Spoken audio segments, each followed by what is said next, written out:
আমি নাকি ওই মেয়েটার মানে কাছে গিয়া মুখের মুখের ভিতর আমার বিড়ির ধোঁয়া দিছি, এটা বলতেছে আমি করছি।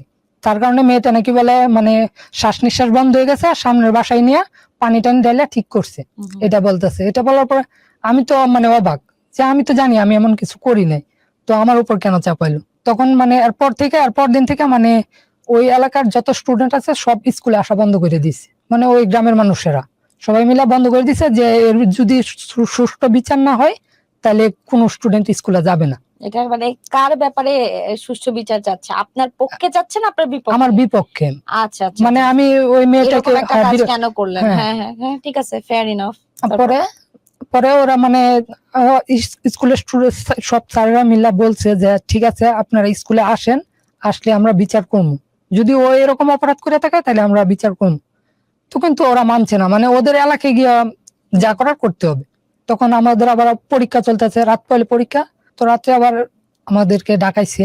আমার চাচা ছিল স্কুলের আর কি কমিটি ছিল, তো চাচারে বলছে, আর আমার এলাকার এক স্যার ছিল, ওরা আমারে বলছে যে তোদের যেতে হবে।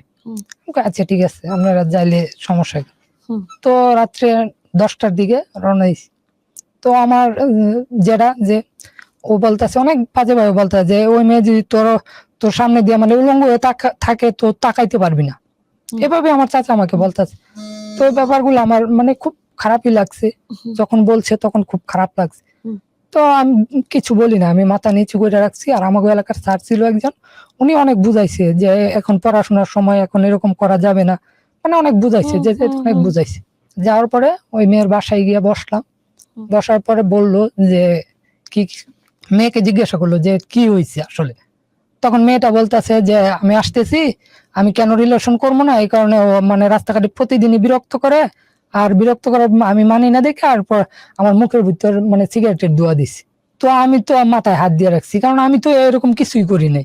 সবাই মানে অবাক হয়ে রয়েছে। তাই আমার আবার চাচা উইটা আমার 2-3টা থাপ্পড় মারছে ওর সামনেই, বলতেছে যে তুই এরকম কেন করলি। কিন্তু আমি কিছুই বলি না, আমি মাথা নিচু করে রাখছি। মানে ওরা ওইরকম বিচার মানবে না, তখন মানে আরো কঠিন বিচার করতে হবে। তখন আমার চাচা বললো ঠিক আছে তাইলে আপনারা যা বিচার চান আপনারা করেন, আপনারা যদি থানায় যান, কুড়ে যান, তখন ওইখান থেকে আমরা ছাড়াই আনবো আমাদের বাতি যাকে। তো এটা বললে আমরা মানে চলে আসছি, ওইখান থেকে চলে আসছি। তো আবার 2-3 দিন যাবত যাওয়ার পর তো আবার ডাকা হয়েছে সবাইকে। তো আমাদের এলাকার মেম্বার টেম্বার সবাই নিয়ে দিনের বেলা মানে দরবার জমছে, ওদের এলাকায় যাইতে হবে। তখন আবার যাইতে বলতেছে, তো আমার আব্বু বলতেছে যে না যাওয়া যাবে না, ওইখানে আর যাওয়া যাবে না, যদি আমার মানে আমাকে মারধর করে ওইখানে নিয়ে। তো বলতেছে না ওইখানে যাওয়া যাবে না, ওদের যদি ইচ্ছা হয় তাহলে এদিকে আসুক, এদিকে আসা যা মীমাংসা করার করুক। তখন আমার আবার চাচা বলতে যে তুই ভয় পাসকে, আমার আমি থাকতে কি তোর ছেলেকে কেউ হাত দিব, সমস্যা নাই যা। পরে আবার সবাই যাইতেছি, আবার বন্ধুরা মানে দুষ্টামি করতেছে যে যদি তুই এত ইয়া করে তা বিয়া করা হলো, বিয়া করে আয় না, পরে পুরো গ্রামের মানুষ দিব, মানে বাজে মন্তব্য করতো। আবার আমার চাচা পিছন দিয়ে সাইকেল দিয়ে যাইতেছে, তো শুনছে, শুনে বলতেছে যে এই এত কথা কসকে, যা যা কস কবি যা। পরে গেলাম, যাওয়ার পরে আবার মানে অনেক কিছু বলার পরে ওদের কাছে মাপ চাইলো, ওই ছেলের কাছে মাপ চাইলো, ওর বাপ মার কাছে, সবার কাছে মাপ চা মানে মীমাংসা করে দিল। তো তখন থেকে মানে আর ওইদিকে আর মনোযোগ দিয়ে নাই, রিলেশনের দিকেও মনোযোগ দিয়ে নাই, পড়াশোনা করতেছি। তো আস্তে আস্তে পড়াশোনা করতেছি, ঠিক ছিল সবকিছুই। এসএসসি পরীক্ষা দিলাম, ভালো রেজাল্টও করছি। এসএসসি রেজাল্ট ছিল আমার 4.55। তখন ইন্টারে ভর্তি হমো, তো ভর্তি নিয়ে কনফিউজ কোথায় ভর্তি হমো।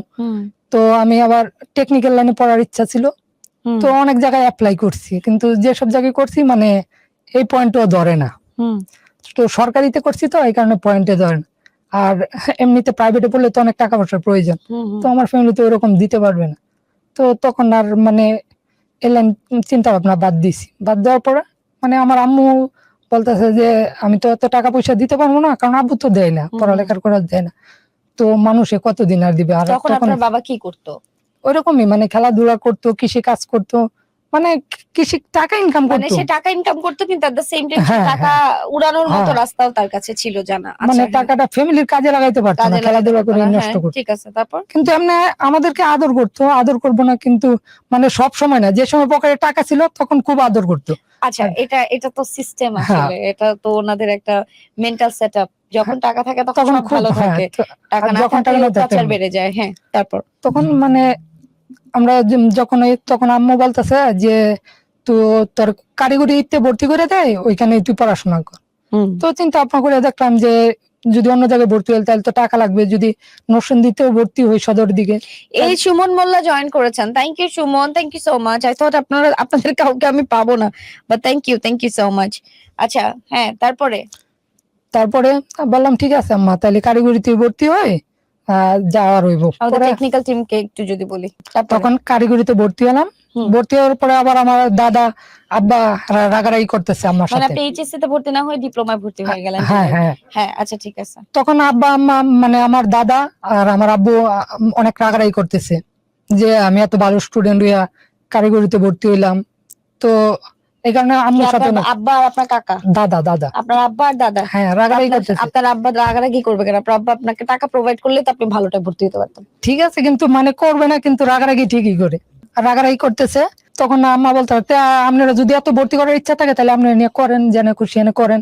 ও কারিগরিতে ভর্তি হয়েছে দেখিছে, এখানে থাকুক, ও এখানে পরীক্ষা দিব আর আপনারা জেনে ভর্তি করেন ওইখানে থাকুক। পরে আবার আমার দাদা আমাকে মানে একটি শহীদ আসাদ সরকারি কলেজ শিবপুর, ওই জায়গায় ভর্তি করছে। ঢাকা FM 94.4